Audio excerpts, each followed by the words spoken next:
Kansas City, Missouri, February 2025. Jason walked into the shop with his auto insurance renewal notice in one hand and his phone in the other.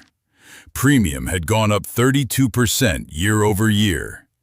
He drives a 2021 Chevy Tahoe, 5.3-liter V8, 58,000 miles, clean driving record, no tickets, no accidents in the last decade. Same insurance company, same coverage, same address.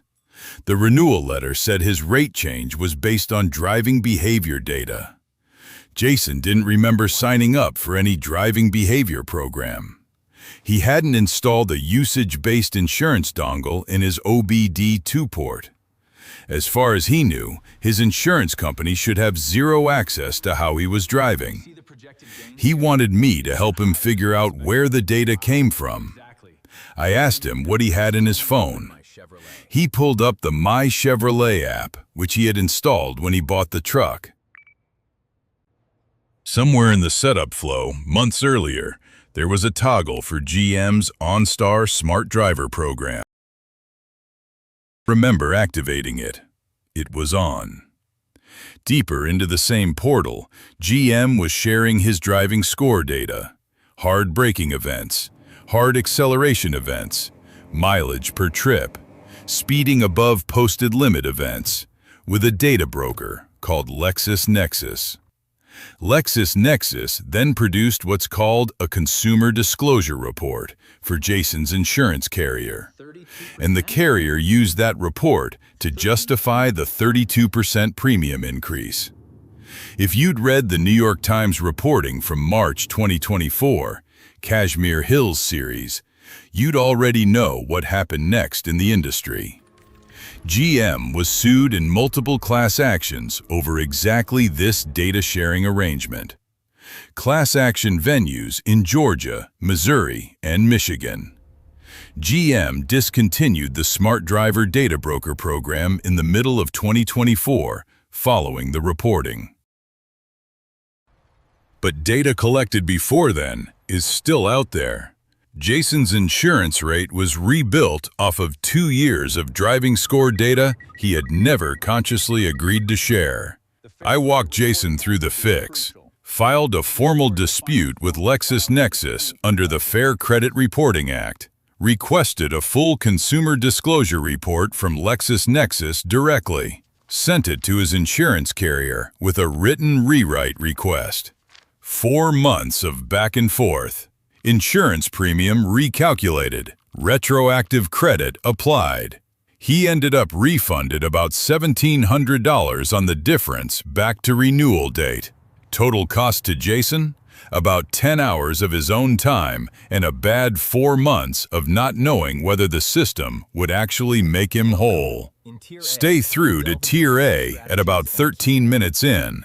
That's the 30-minute baseline audit any owner can do this weekend, regardless of make or model, and it's what closes the gap Jason didn't know he had. Near the end, I also break down Tier C, the pull-the-plug TCU disconnection option that viral videos push, and why for most owners it costs more than it saves. If you take one thing from this walkthrough, take the Tier A checklist. 30 minutes, $0. It's what would have caught Jason's OnStar toggle before the $1,700 surprise. Jason is not unusual.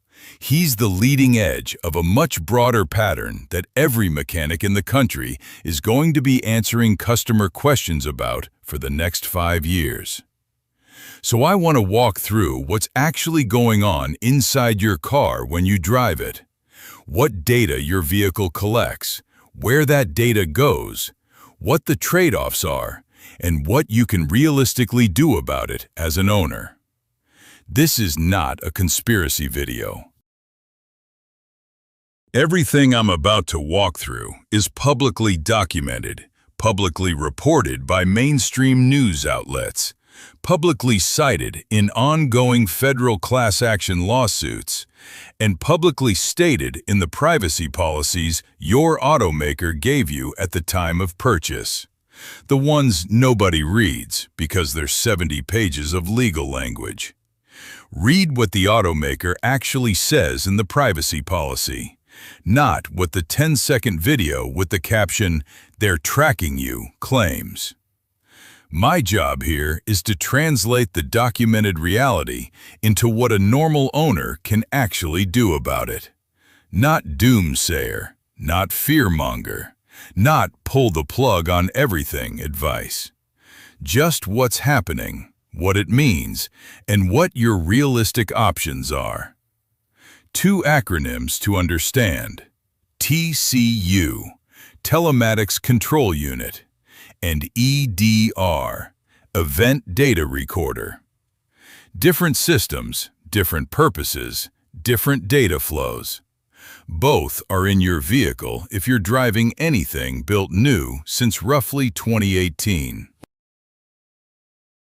The TCU is a small circuit board mounted somewhere inside your car, usually under the dashboard on the driver's side, sometimes behind the rear seat, occasionally integrated directly into the head unit for the infotainment system.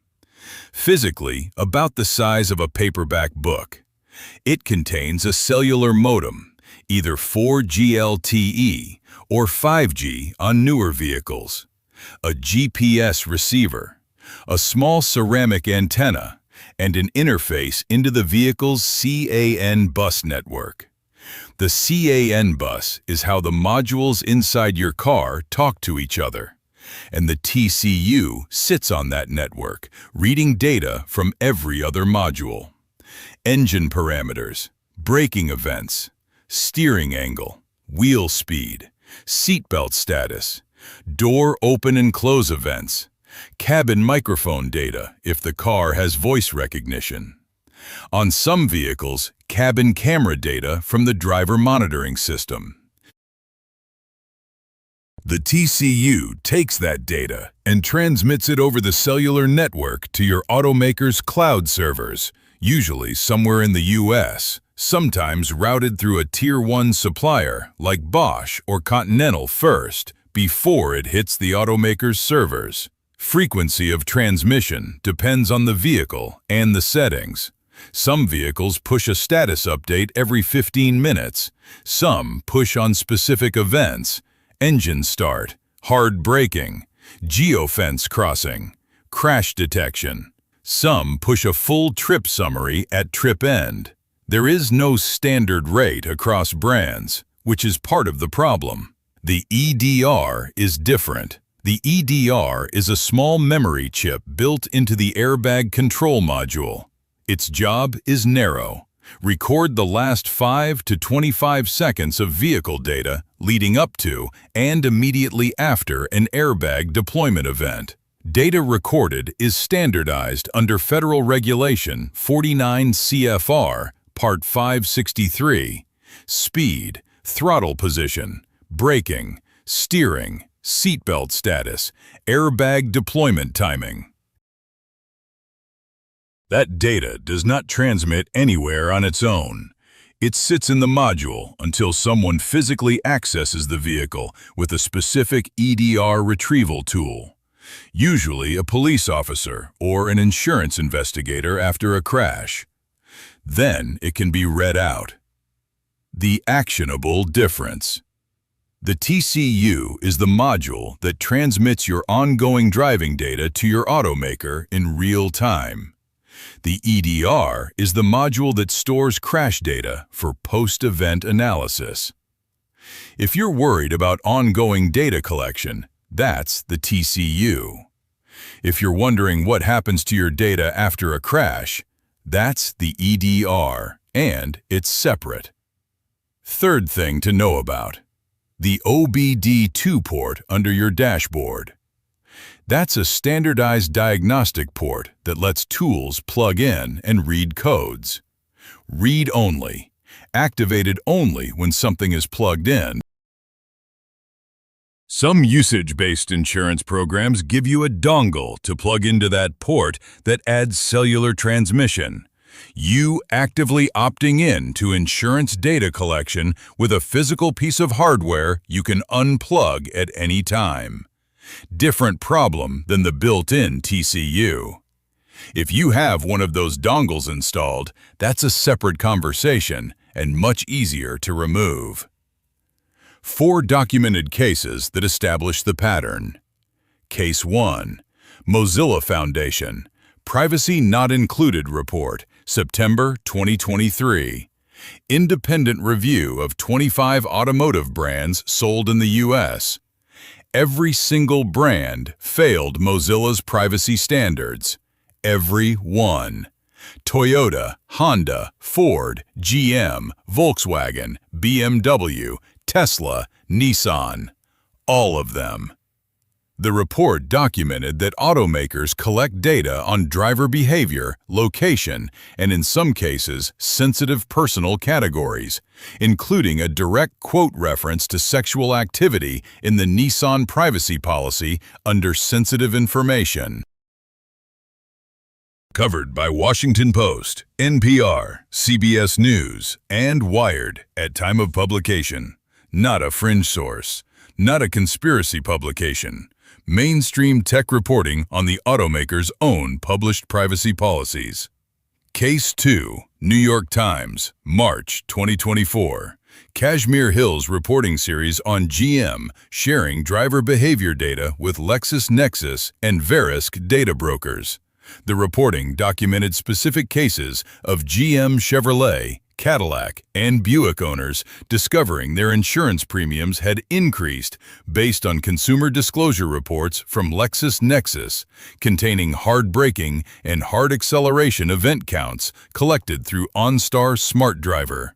Follow-up reporting from NYT and Reuters through 2024 documented class action lawsuits filed in Georgia, Missouri, and Michigan. GM discontinued the Smart Driver Data Broker program by the middle of 2024 following the reporting cycle. Case 3, Federal Trade Commission, 2024. FTC opened investigations into automaker data brokering practices under Section 5 of the FTC Act, which is the section that covers unfair or deceptive practices. Multiple ongoing investigations as of the 2025 reporting cycle. FTC leadership made public statements about connected vehicle data practices being an active enforcement priority. Case 4. Documented use in criminal and civil litigation. Multiple appellate court cases through 2022, 2023, and 2024 involving law enforcement subpoenas of vehicle telematics data from GM, Ford, and Toyota specifically to establish driver location during the time of an alleged crime. Some data provided under warrant, some under subpoena, some through voluntary disclosure by the automaker, all published in court records. And documented use in civil litigation, divorce proceedings, custody cases, personal injury cases, where vehicle location and speed data was subpoenaed from automakers to establish where a driver was at a specific time. So this is not hypothetical, not conspiracy theory. Documented, cited, and ongoing. The question isn't whether your car collects data. It does. The question is what specifically is collected, where it goes, and what you can do about it. 3 tiers of data collection to understand. Tier 1. Data collection you affirmatively agreed to. Some of this you actually did consent to. The OnStar sign-up flow at purchase. The mobile app installation. The connected navigation service activation. The Sirius XM 360L subscription. If you tap through a data sharing agreement while setting up a service, you're in Tier 1 for that service. Legal consent was obtained, even if you didn't read the 70-page terms document. Tier 2.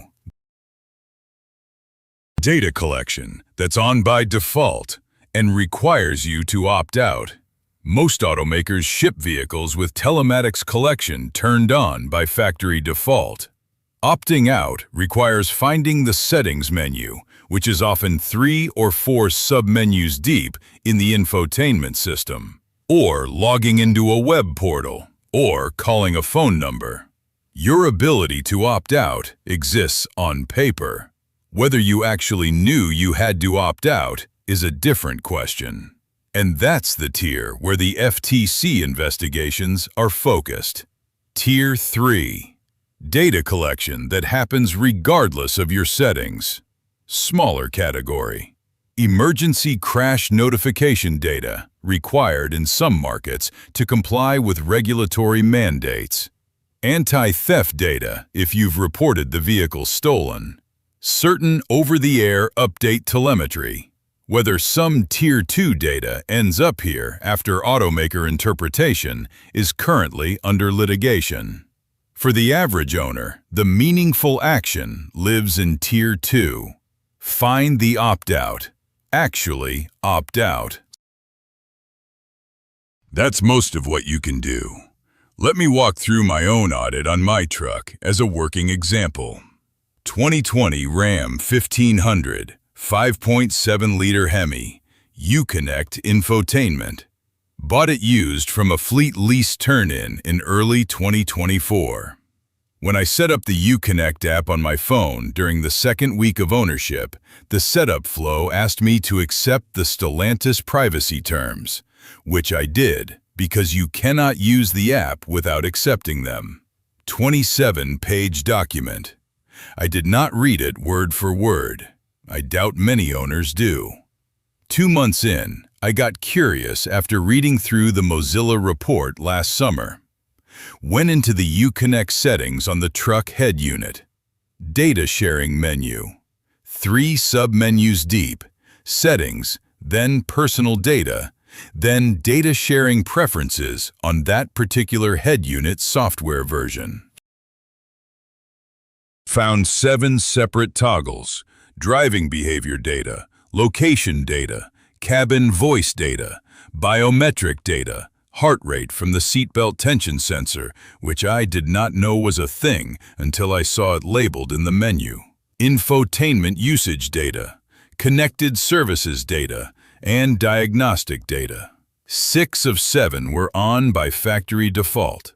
Only diagnostic was off, probably because Stellantis had a data breach concern in the news that quarter. I turned 4 of them off: driving behavior, cabin voice, biometric, and infotainment usage. I kept location on because I use the built-in navigation, connected services on because that includes emergency crash notification, which I want, and diagnostic on because that receives over-the-air safety recall updates. Then I logged into the Stellantis privacy portal on their website. Different interface than the head unit. Different set of controls. Some overlap with the head unit settings, some not. Same approach. Screenshot before. Review. Disable non-essential. I also found a data download request option on the portal. California residents and residents of a growing list of other states with comprehensive privacy laws can request the actual raw data collected on them. I filed one just to see what came back. 412 pages of trip data, covering the 18 months I had owned the truck at that point. Route summaries, engine data snapshots, seatbelt status per trip, cabin voice command logs, specific commands I'd spoken, like navigate to work and call my dad, times of day the truck was driven, duration of every trip, speed distribution per trip. Fascinating and unsettling in roughly equal parts. What was collected was more than I had expected. What was possible to control was more than I had expected too. Full control? No. Meaningful control? Yes. 3 tiers of actionable steps for you to run on your own vehicle, sorted by how much time and technical comfort you want to invest. Tier A, baseline actions for every owner, about 30 minutes total. This is the highest leverage tier, most of the benefit for the least effort. Step 1. Find your vehicle's data sharing settings in the infotainment system. Every OEM calls it something slightly different. GM calls it Data Preferences under OnStar settings. Ford calls it Connected Vehicle Data under Ford Pass. Toyota calls it Connected Services under Toyota Audio Multimedia. Stellantis calls it Data Sharing Preferences under the Sirius XM360L system on some vehicles, or Uconnect on others. The setting is usually under Settings, then Privacy, then a submenu you need to scroll to find. Screenshot what you find before you change anything so you have a baseline. Turn off anything you don't actively need. Keep emergency crash notification on. That's the toggle that saves your life if you're unconscious after an accident and someone needs to call for help on your behalf. Everything else is optional. Step 2. Open your OEM mobile app. Same story. Every app has a Data Preferences section, usually buried under Account, then Privacy, then a submenu. Same approach. Screenshot current state. Turn off what you don't use. If your app asks for location access, always, downgrade that to When in Use in your phone's system settings. Step 3. Find your OEM's privacy portal on a web browser. Search the automaker's name plus the words Privacy Portal or Data Preferences. Log in with your account. There is usually a data sharing dashboard that's separate from what you found in the app.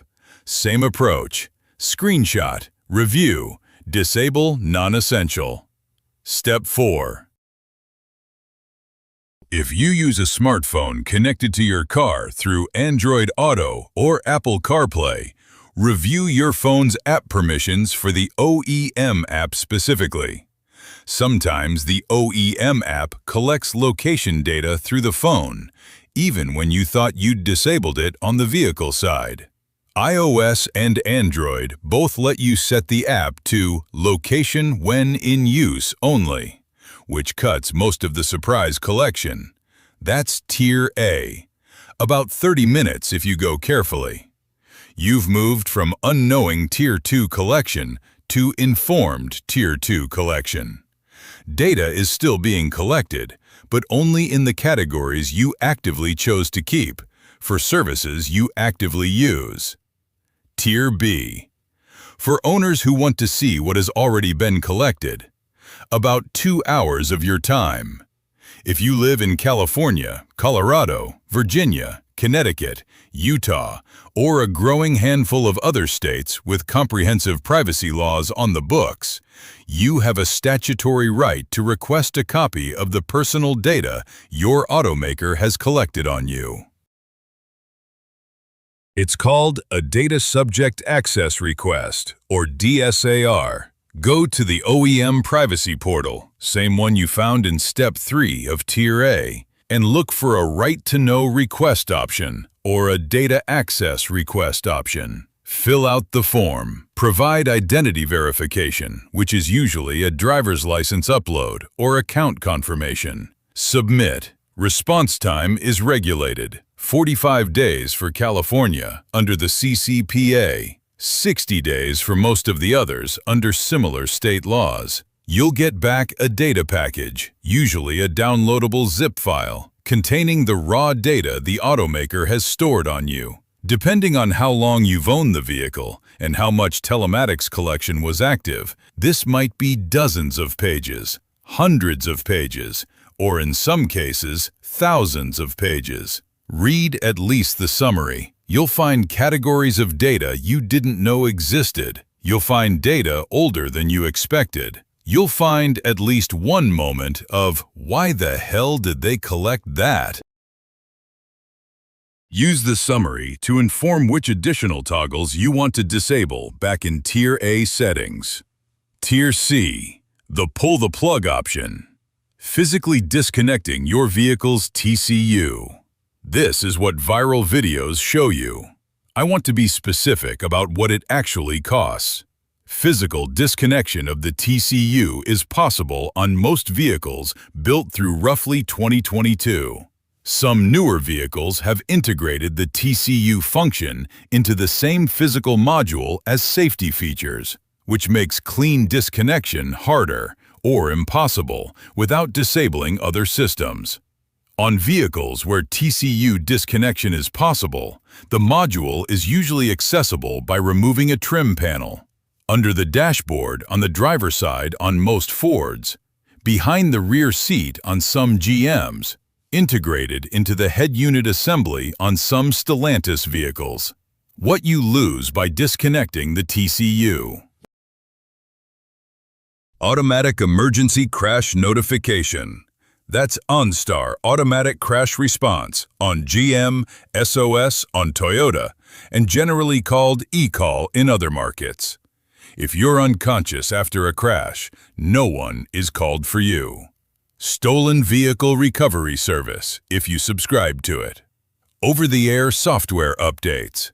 Those include safety recall fixes on some vehicles, meaning you'd need to bring the vehicle into a dealership for a manual reflash to get any recall correction. Connected navigation traffic data on some vehicles. Roadside assistance connectivity on vehicles that route that through the TCU. Warranty considerations. Most OEM warranties do not explicitly void for TCU disconnection, but a warranty claim on the connected services features requires the TCU to be functional. And if you disconnect it improperly and damage an adjacent module, that's on you. Potentially $300 to $500 for a control module replacement plus labor. There's a middle option worth mentioning. A Faraday cage, or signal-blocking pouch that goes around the TCU's cellular antenna, specifically. $8 to $15 for a signal-blocking pouch, sized to fit an antenna coil. Disables cellular transmission while leaving the module electrically intact, meaning the CAN bus data collection continues. The module stays powered, but the data can't leave the vehicle over cellular. Emergency crash notification also stops working, so you'd want to think through that trade-off. Reversible with 60 seconds of your time, which is the reason to consider it over hardware disconnection. My honest take. For the average owner, disconnecting the TCU is a bigger cost than a benefit. You give up crash safety features, over-the-air updates, and connected safety recalls for the sake of a data collection problem you can meaningfully address through Tier A and Tier B without physical modification. If you have a specific threat model, a specific stalker, an ongoing custody case where location is being actively subpoenaed, an occupation that requires no location tracking as a professional condition, then Tier C is on the table. For general privacy preference, Tier A does most of the work. The trade-offs are real and worth naming clearly. Emergency crash notification saves lives. OnStar and eCall systems have documented cases of unconscious drivers who were located and got emergency response within minutes because the vehicle called for them. There are documented cases in the accident reconstruction literature where those minutes made the difference between survival and not. Stolen vehicle recovery works when properly enrolled.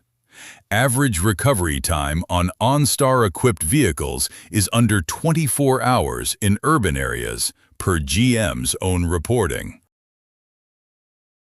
Over-the-air safety updates fix real defects in real vehicles. The recent brake actuator recalls on several truck platforms and the 2024 steering module recall on multiple Stellantis platforms were pushed as OTA updates rather than requiring a dealership visit. Owners with connected TCUs got fixed automatically. Owners with disconnected TCUs had to schedule dealership time and pay for it out of pocket if they were out of warranty. If you frame this as good versus evil, the connected features are on the good side of some very real trade-offs.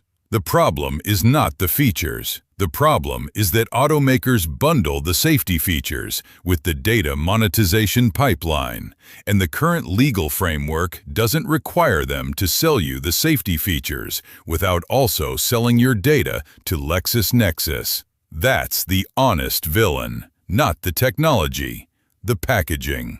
Fast recap: 3 actions for your own audit. 1. Screenshot your current vehicle data settings, head unit menu, mobile app, OEM privacy portal. Save the screenshots in a folder before you change anything so you have a baseline. 2. Disable non-essential categories. Keep emergency crash notification on. Keep navigation location on if you use it. Turn off driving behavior scoring, cabin voice data collection, and biometric data collection unless you specifically want them. 3. File a data subject access request if your state's privacy law allows one. Wait 45 to 60 days. Read the summary of what came back. Use that to inform additional adjustments back in Step 2. If you do all 3, you've moved from unknowing consent to informed consent. Data is still being collected, but only in categories you actively chose to keep, for services you actively use, and you know exactly what's been collected up to today. That's the meaningful thing to achieve, not zero collection, informed consent. Jason's follow-up. Filed his dispute with LexisNexis in March. Consumer disclosure report arrived by April. Sent it to his insurance carrier with a written rewrite request in May. Recalculated premium came through in early July. Refund on the difference back to renewal date arrived at end of July. Total cost to Jason, about 10 hours of his own time and a considerable amount of stress. Net financial outcome? Refunded about $1,700 in overpaid premiums. The system worked, but it took 4 months and a specific person willing to push it. Not everyone would push it. My own follow-up on the RAM. 4 months after the initial audit, I filed a second Stellantis data request in June. Compared what came back to the April download. Trip data volume was down about 60%, meaning the toggles I changed in April actually reduced ongoing collection, not just changed a checkbox on a portal. Location data was still there, because that was the toggle I kept on for navigation. Cabin voice command logs were gone. Biometric heart rate data was gone. What I expected to happen, happened. Which is the important part. The toggles aren't just theater. When they're turned off, collection actually reduces. The takeaway is not that your car is spying on you. Your car is collecting data that gets monetized in ways you weren't specifically informed about, and you have concrete legal and technical means to reduce that collection to what you actually consent to, without giving up the features that make modern vehicles safer than the vehicles your parents drove. The comment I actually want to see is your audit. Go through the Tier A steps tonight or this weekend on your own vehicle. Screenshot what you find in the data sharing menu before you change anything. Drop the screenshot or just a description in the comments, brand, model year, and what data categories were on by default. I want to see how consistent the pattern is across brands. And if you file a DSAR under your state's privacy law, come back in 6 weeks and tell me what came back. If enough of you share the same discovery from the same brand, that's next month's video. If any part of this saved you an insurance premium increase or gave you the language to file your own dispute, the way this channel keeps going is the subscribe button and a comment about what you drive. That's the video. Whatever your brand, tonight or this weekend, run the Tier A audit on your own vehicle. Screenshot before, screenshot after. 30 minutes of your evening. It's the highest leverage 30 minutes you'll spend on car ownership this year. I've got a customer's Silverado in the bay tomorrow for a transmission service, and after that, I'm going to run my second DSAR against the Ram to see what June through September collection looks like on the current toggle settings. See you then.